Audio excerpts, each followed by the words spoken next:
Hi friends, నమస్తే.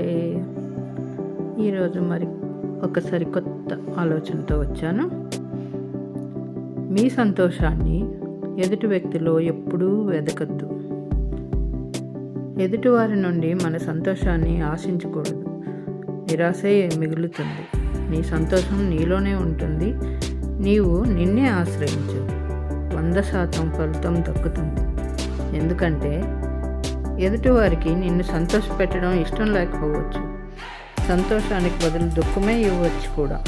అప్పుడు నిరాశ మిగులుతుంది.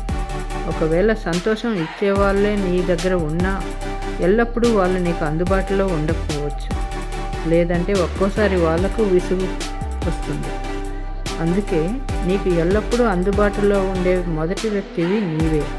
ఎట్టి పరిస్థితుల్లోనూ నిన్ను బాధ పెట్టడం ఇష్టం లేని వ్యక్తివి కూడా నీవే. కాదంటారా? బాగా ఆలోచించండి, అర్థం చేసుకోండి, ఆనందంగా ఉండండి. Comments please. Thank you so much.